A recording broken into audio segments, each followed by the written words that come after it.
Tonight's story is called The 12 Dancing Princesses, where joy found its hidden door. A cozy story made just for you. Hello, dear dreamer. You have done enough today. Let your breath slow. Let your body soften. Nothing is required of you now. This is a story of hidden doors and lantern-lit halls, of music beneath stone, and of joy that refused to disappear, even when the world above it didn't understand. So inhale the day and exhale the weight of it. Let us begin. High on a hill where morning mist clung to stone towers, there stood a quiet kingdom that most travelers passed without noticing. It was not a land of grand battles or loud marketplaces, but a place of steady rhythms. Bells marking the hours, gardens blooming in careful rows, windows glowing softly at dusk. Its people were content in the way of those who believe the world is predictable.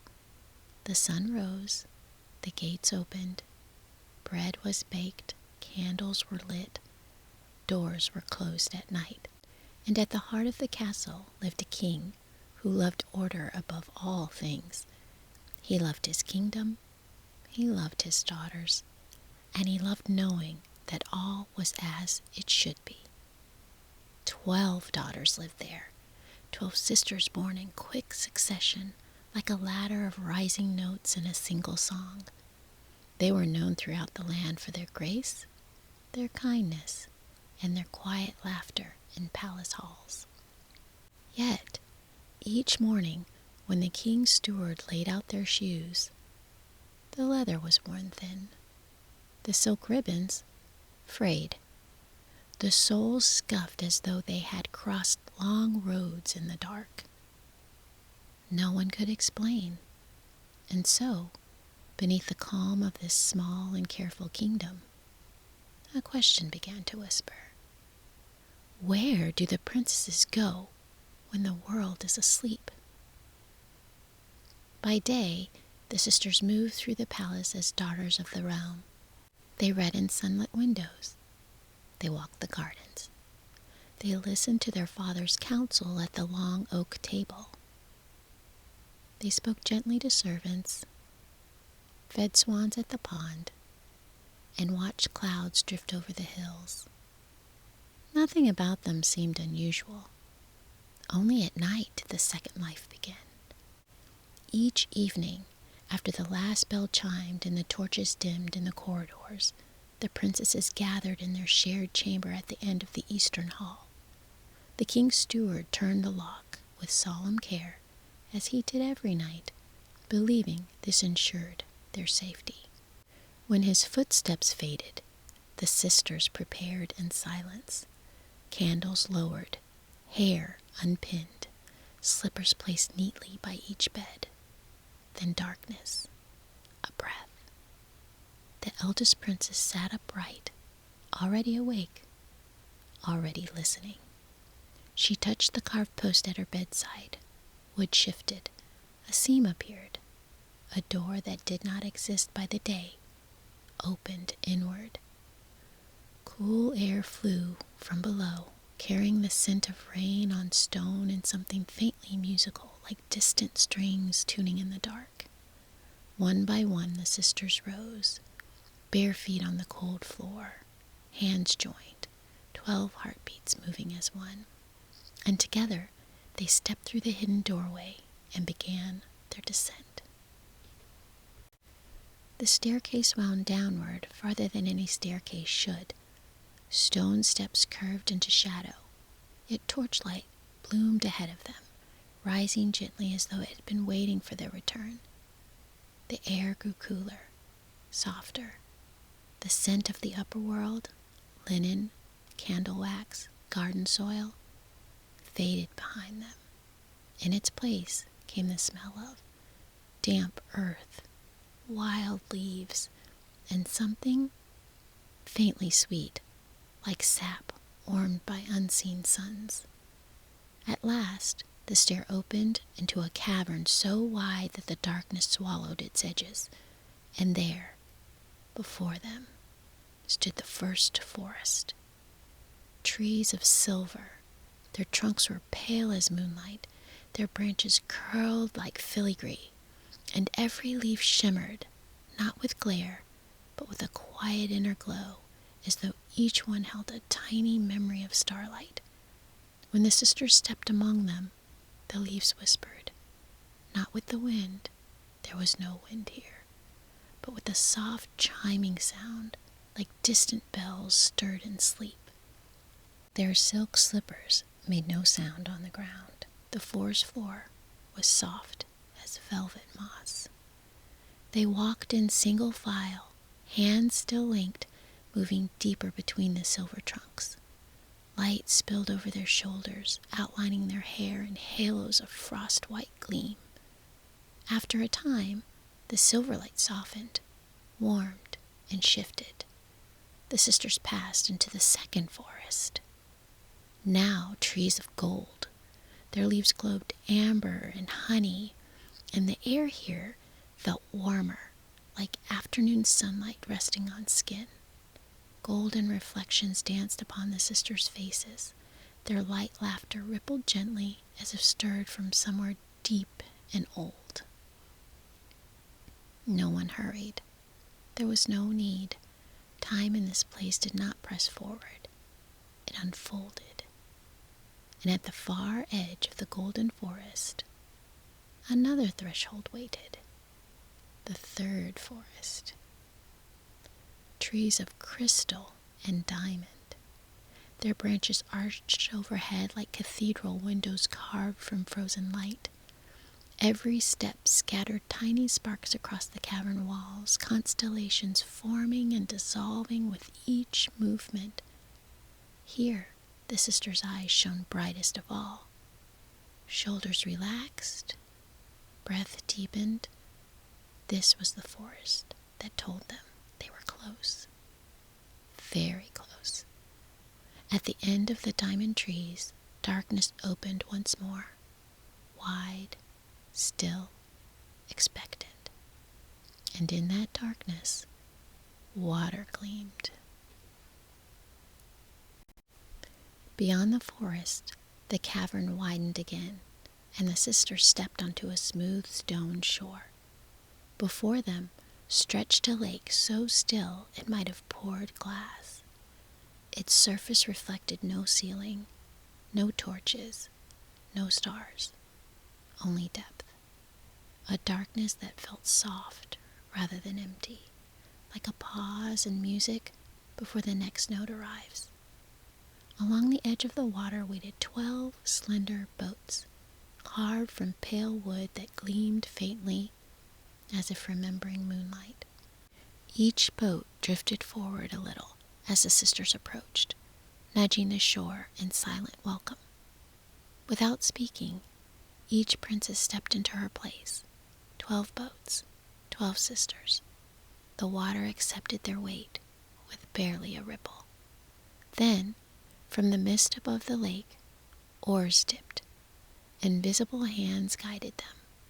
No splash, no strain, just smooth gliding them across the mirrored surface.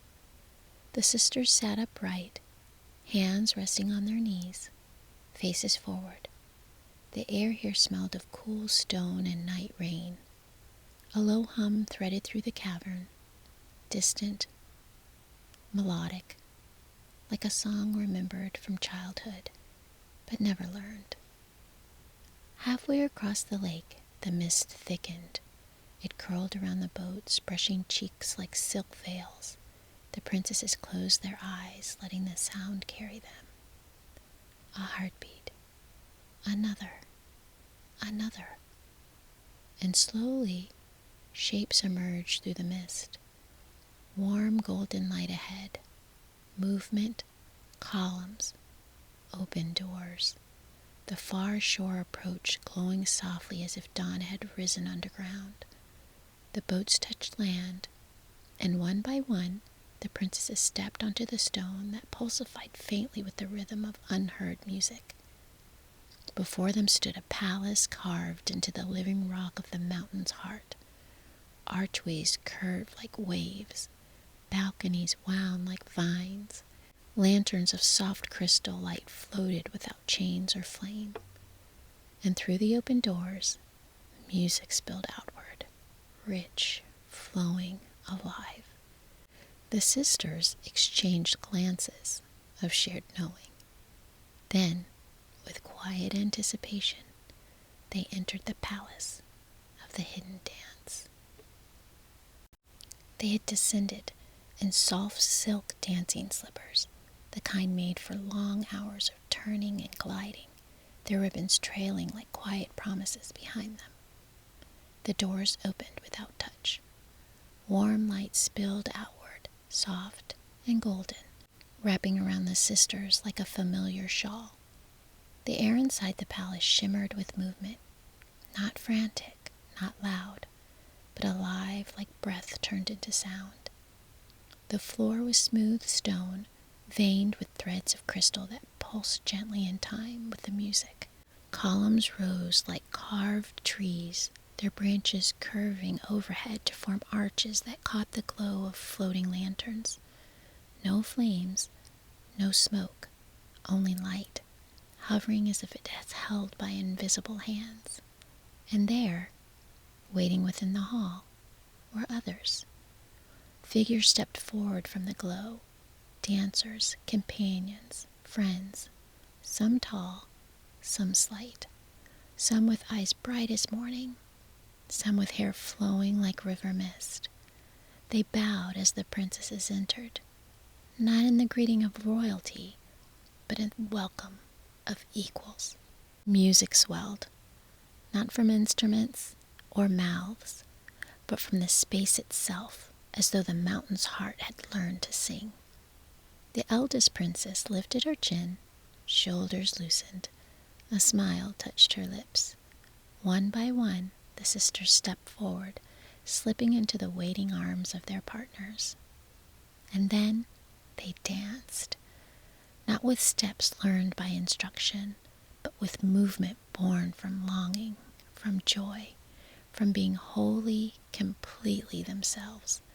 Their skirts turned like petals opening, their hair lifted with every spin. They slipped off their dancing slippers and left them in a circle at the edge of the room. Bare feet skimmed the floor, leaving faint glimmers where they touched, small sparks that faded like falling stars. Here, no one watched to judge, or counted their hours, or measured their worth. Here, they simply were. And as they danced, the weariness of daylight fell away, the careful smiles, the folded hands, the practiced obedience. In this hidden world, their laughter rang freely, their breath deepened, their spirits stretched wide as wings. Time didn't move forward here. It circled, like music, like heartbeats, like 12 sisters returning again and again to the place where their truest selves were known.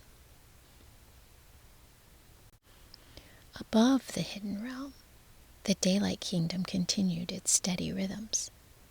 One morning, as the king examined the princess's worn shoes once more, his brow furrowed deeper than before. Concern pressed against his love, order pressed against mystery. So he sent word across the land, a quiet proclamation. No threat, no punishment, only this. A watchful soul is needed in the palace, one who observes carefully, one who seeks understanding. Come, and you will be welcomed. Far beyond the hilltop kingdom, a soldier heard the call. He had walked long roads. His cloak was worn, his boots dusty. His shoulders carried the weight of battles finished and battles survived. He was not young, not proud, not seeking glory, only a place to rest, a place to belong again. When he reached the castle gates, the guards welcomed him without suspicion. He was given warm food, a clean bed, and a simple request. "Tonight," the steward said, "you will sleep in the chamber beside the princess's room. The king wishes only to understand what we do not." The soldier nodded. He asked no questions. That evening, after the castle quieted and the last candle was lowered, he laid upon his narrow bed. The wall between his chamber and the princess's room was thin. He could hear the soft rustle of movement, a hush of breath, the faintest hum of something like distant music. Curiosity stirred. He rose. He pressed his hand to the wall. Cold stone, no seam, no door. Yet the sound grew clearer. Not loud or secretive, simply alive. The soldier listened, and though he didn't know it yet, his life had just reached the edge of a door that did not exist by day. Night after night, the soldier listened. At first, he told himself it was only pipes in the walls, wind along stone, dreams clinging to waking ears. But the sound returned each evening, the same faint hum, the same hush of movement, the same subtle rhythm that felt like a heartbeat, too large for the body. So, on the third night, when the castle fell still and the final candle burned low, he rose again from his bed. This time, he didn't press his hand to the wall. He listened to the air, and when the sound deepened, when the hum seemed to pull gently at his chest, he followed it down the corridor, barefoot, silent. The eastern hall lay dark. Moonlit spilled in the thin silver stripes through the high windows. At the far end stood the princess's chamber door, closed as always, locked from the outside. Yet, as the soldier watched, a faint line of light appeared along the door frame, not from beneath it, not from any candle within, from the door itself. He stepped closer. No sound, no guard, no warning. The seam widened, and the door opened inward. Cool air brushed his face, carrying the scent of earth and rain and distant music. The soldier hesitated, only a moment before stepping forward. Stone stairs descended into shadow. Torchlight rose as his foot touched the first step, as if acknowledging his presence. He followed. Down and down he went, keeping to the edges, breathing slow, careful not to disturb the silence. At the foot of the stair, he saw them, 12 sisters walking hand in hand into a forest of silver trees. Their laughter rang like small bells. Their faces glowed with light not of this world. The soldier stepped behind a pale trunk, watching. The sisters passed through silver, through gold, through diamond, and at the edge of the crystal forest, he hesitated again, but the soft hum of the music drew him onward. He stepped into the mist at the lake's edge. A boat drifted forward, nudging the shore as if inviting him. He entered. The water accepted his weight, and as the boat carried him forward, he whispered to himself, not in fear, not in triumph, but in wonder. What world have I found beneath the world I knew? The boat touched the far shore without sound. The soldier stepped onto the glowing stone and followed the princesses toward the palace of music. The doors stood open. Light poured outward. Laughter drifted through the arches. He moved forward quietly, keeping to the edges, content only to witness. But as he crossed the threshold, a single crystal lantern flickered, then another. Then all at once, the music softened.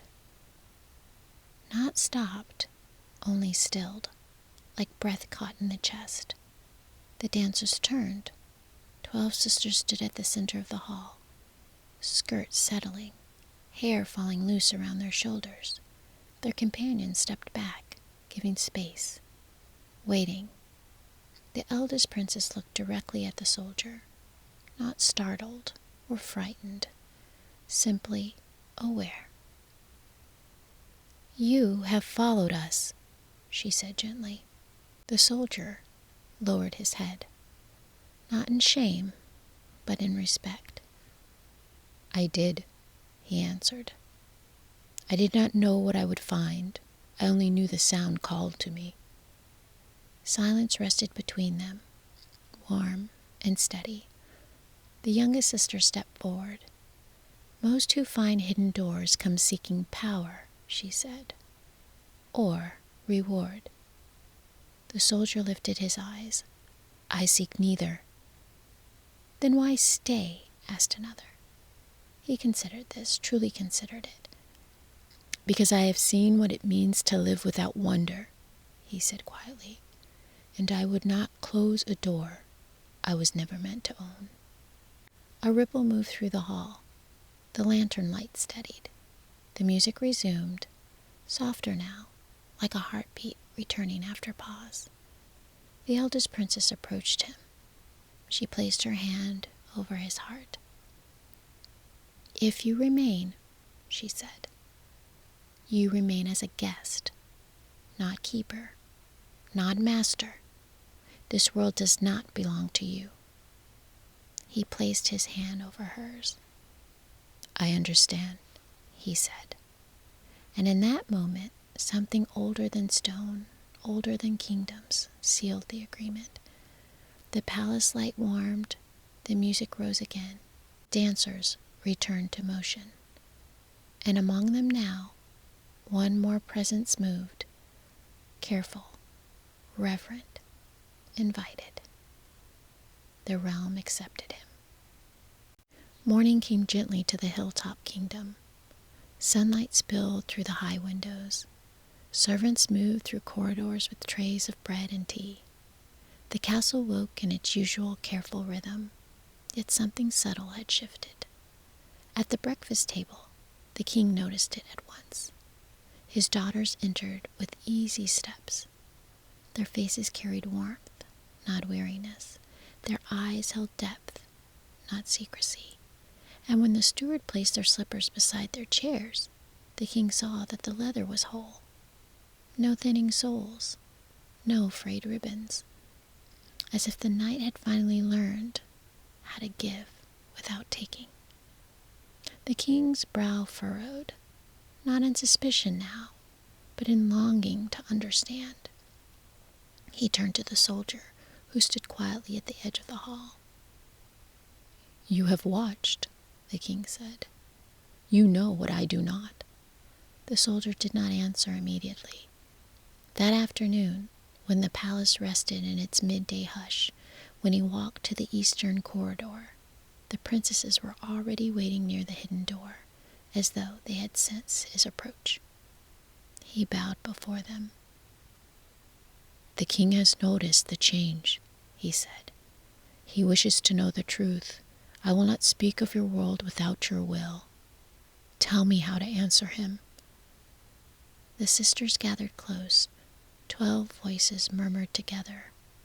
No fear, no panic, only calm consideration. And at last, the eldest princess stepped forward. "We have walked in secret long enough," she said softly. "Let daylight learn that joy does not require chains." She met the soldier's eyes. "He may know there is a realm. He may witness its threshold, but he may not enter. The world below will decide what he is ready to understand." The soldier placed his hand over his heart. "Then I will speak only what you allow." That night, the king came to the eastern hall. No guards, no decree, only a father seeking truth. The princesses stood beside the hidden door. The soldiers stood with them, and together, without words, they stepped through. Torchlight rose. The stair opened. Stone curved downward into mystery. The king descended. He walked through the forest of silver leaves, where soft chiming whispered around him, through the forest of gold, where warm light brushed his skin like memory, through the forest of diamond, where the stars scattered at every footstep. Wonder loosened something in his chest that years of rule had tightened. At the edge of the underground lake, he stopped. Mist curled across the water. The far shore glowed with lantern light. Music drifted, distant, irresistible, alive. The king waited. Surely boats would come. Surely the path would open fully. But the lake remained still. The mist thickened, not in rejection but in gentle refusal. The glow across the water softened, present but unreachable. The king felt the boundary like a hand upon his chest. Here and no farther. He turned. Behind him stood his daughters, calm, whole, unafraid. The soldier beside them, steady as stone. Understanding didn't arrive all at once, but it began. Slowly, the king bowed his head. "I see," he whispered, and for the first time in many years he did not speak as a ruler, but as a father. They climbed the stairs together. The hidden door closed with a sound like a final note settling into silence. Above, the castle slept. Below, the music continued. And between them, now lay trust. The days that followed were gentle ones. The king ordered the locks removed from the eastern chamber doors. No steward turned keys at night. No watchful footsteps lingered in corridors. The palace breathed more freely, as though it too had been holding its breath for years. By day, the princesses walked openly in the gardens. They laughed at the fountain's edge. They read beneath apple trees. They braided each other's hair in the warm sunlight, and the king watched them now, not with worry, but with something new, respect. He didn't ask where they went at night. Some truths, once glimpsed, did not need chasing. And each evening, when twilight softened the sky and the first star appeared, the sisters gathered once more at the hidden door. The eldest touched the carved post. The seam appeared. The door opened. Cool air rose, carrying the familiar scent of rain, stone, and distant music. 12 hands joined, and a 13th stepped beside them. The soldier did not lead. He didn't follow. He simply walked among them, a quiet presence who had learned how to see without claiming. Down the staircase they went, through silver leaves whispering and gold branches glowing, through diamond light scattering stars.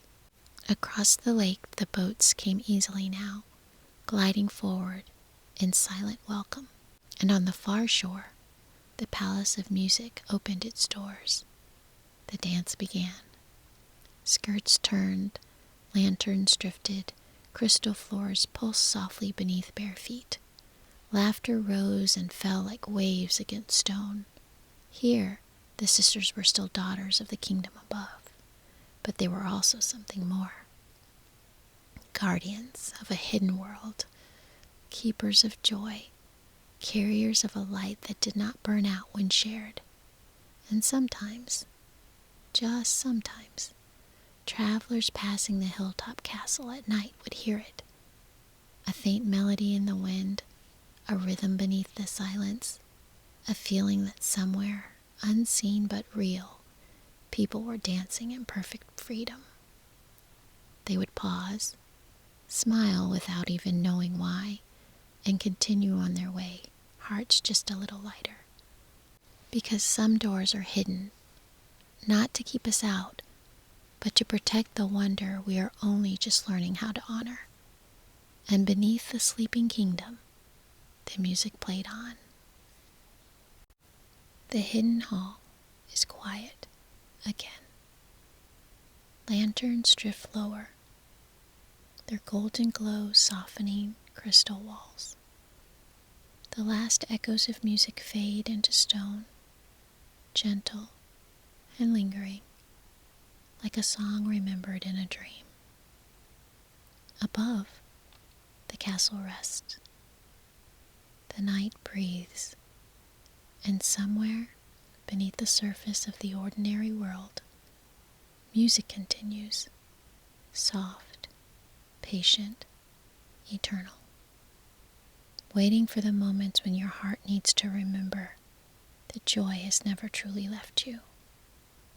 You don't have to explain your inner worlds or justify your wonder, and you don't have to open every door to every passerby. There are rooms within you meant only for reverent footsteps, and dances meant for only those who know how to listen. There are lights that grow brighter when protected, not displayed. And if you ever felt different, too quiet, too full of feeling, too rich in imagination for a world that moves too fast, remember this. There are others like you. There are hidden halls where your spirit belongs, and places within and beyond where you are recognized without judgment. So rest now. Let the daylight world loosen its hold. Let your breath deepen. Let your shoulders soften. And if in your dreams tonight you hear a faint melody beneath the surface, smile. It only means the dance continues. Breathe in, slow and deep. Breathe out, even slower. You are safe. You are loved. You are home. Sleep now, dear one. You have been listening to Nikki Woo Cozy Stories, written by Nicole T. Woodard. May your dreams be gentle and your sleep